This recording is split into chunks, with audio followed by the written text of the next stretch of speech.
Khamis Gaddafi was the seventh and youngest son of former Libyan leader Muammar Gaddafi, and the military commander in charge of the Khamis Brigade of the Libyan Army.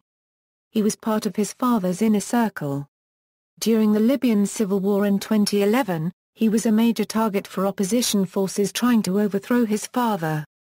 Education and career. At age 3, Khamis Gaddafi was injured in the 15th April 1986 U.S. bombing of Libya, suffering head injuries when the Bab al-Azizia military compound was attacked in retaliation for the 1986 Berlin discotheque bombing. He graduated from the military academy in Tripoli, receiving a bachelor's degree in military arts and science, further graduating from the Frunze Military Academy in Moscow and the Academy of the General Staff Academy of the Armed Forces of the Russian Federation. In 2008, Gaddafi visited Algeria, where he was received by President Abdelaziz Bouteflika. In April 2010, he began a master's degree at the IE Business School, in Madrid. However, he was expelled by the institution in March 2011 for his links to the attacks against the Libyan population. In early 2011, Gaddafi worked as an intern at AECOM Technology Corporation. According to Paul Gennaro, AECOM's senior vice president for global communications, Gaddafi was touring the United States in February 2011 as part of his internship, including visiting military sites and landmarks. This trip was cut short on February 17 after the Libyan Civil War began, and Gaddafi returned to Libya. U.S. government officials later denied any role in planning, advising or paying for the trip. Role in the Libyan Civil War. After hurrying back to Libya to aid his father in the civil war, Khamis Gaddafi commanded the assault on Zawiya, leading the Khamis Brigade, a special forces brigade of the Libyan armed forces loyal to Muammar Gaddafi. The battle resulted in pro-Gaddafi forces retaking the city. He also assisted in suppressing anti-regime demonstrations in and around the capital Tripoli in late February–early March. His forces also took part in the Battle of Misrata. In June 2011, he was reported to be commanding pro-Gaddafi forces in Zliten by a soldier captured from his brigade who also reported that Khamis Gaddafi had told his troops to take Misrata or I will kill you myself. If you don't unregistered trademark T take Misrata, we are finished. Rumors of death. Libyan Civil War, March 13, 2011, alleged suicide attack on Bab al-Azizia. On March 20, 2011, it was reported by the anti-Gaddafi Al-Manara media that Khamis Gaddafi had died from injuries sustained when pilot Mohammed Mokhtar Usman allegedly crashed his plane into Bab al-Azizia a week earlier. This was not confirmed by any independent news source. The crashing of the plane itself had also not been previously reported or confirmed by any other independent media except Al-Manara and the Algerian Shuruk newspaper, which is closely connected to Al-Manara, and with it there is a possibility of the reports being part of the propaganda operations by the opposition. The pro-Gaddafi Libyan government subsequently denied that he was killed on March 21. U.S. Secretary of State Hillary Clinton stated that she was aware of reports that one of Gaddafi's sons had been killed in non-coalition airstrikes, after hearing them from many different sources, but that the evidence is not sufficient for her to confirm this. On March 25, 2011, Al Arabiya television reported that a source had confirmed the death of Khamis Gaddafi, though others including Al Jazeera continued to call it a rumor. On March 29, 2011, the Libyan government showed footage of what it said was live footage of Khamis Gaddafi greeting supporters in Tripoli, in an attempt to refute the claims, though it had used false live images before and these images were not verified. On June 9, 2011, a captured pro-Gaddafi soldier in Misrata told the rebels that Khamis Gaddafi was alive in Zliten, and was leading the soldiers there. August 5, 2011, airstrike in Zliten. On August 5, 2011, citing spies operating among the ranks of forces loyal to Muammar Gaddafi, Mohammed Zawawi, a spokesman for the United Revolutionary Forces, told the Agence France Presse news agency that Khamis Gaddafi had been killed overnight, stating that there was an aircraft attack by NATO on the Gaddafi operations room in Zliten and there are around 32 Gaddafi troops killed. One of them is Khamis. This report was officially denied by Libyan government spokesman Musa Ibrahim. It's false news. They invented the news about Mr. Khamis Gaddafi and Zlatan to cover up their killing, Ibrahim told Reuters in Tripoli. This is a dirty trick to cover up their crime in Zlatan and the killing of the Al-Marabit family. NATO was also unable to confirm the reports of Khamis' death.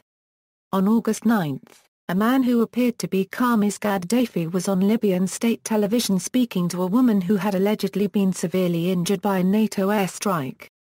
August 22, 2011, reports of bodies in Tripoli. On August 22, Al Jazeera reported that the bodies of both Khamis Gaddafi and his father's intelligence chief Abdullah Sanusi may have been discovered in Tripoli during the battle for the city.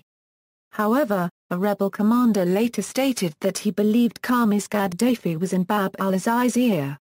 Sanusi was found alive and captured in Mauritania on March 17, 2012, and was extradited to Libya on September 5 for trial. August 29, 2011, airstrike near Tahuna. On August 29, it was reported that anti-Gaddafi fighters 60 km south of Tripoli claimed that a NATO Apache helicopter had fired on Khamis Gaddafi's Toyota Land Cruiser, destroying the vehicle. A man who claimed to be Khamis Gaddafi's bodyguard said he had been killed. No visual confirmation was immediately available. Several days later, The Guardian interviewed a former guard being held captive in Tahuna. His personal guard, Abdul Salam Tayyaf Agri, a 17-year-old from Sabah, recruited in Tripoli, later confirmed that Khamis Gaddafi was indeed killed in this attack. He told the newspaper, "I was in the truck behind him when his car was hit. He was burned." 3 other guards being held in separate cells apparently gave similar accounts, leading their captors to believe the accounts of all 4 to be credible. Some accounts of the attack that reportedly killed Gaddafi suggested fire from a technical, rather than a helicopter, destroyed his vehicle.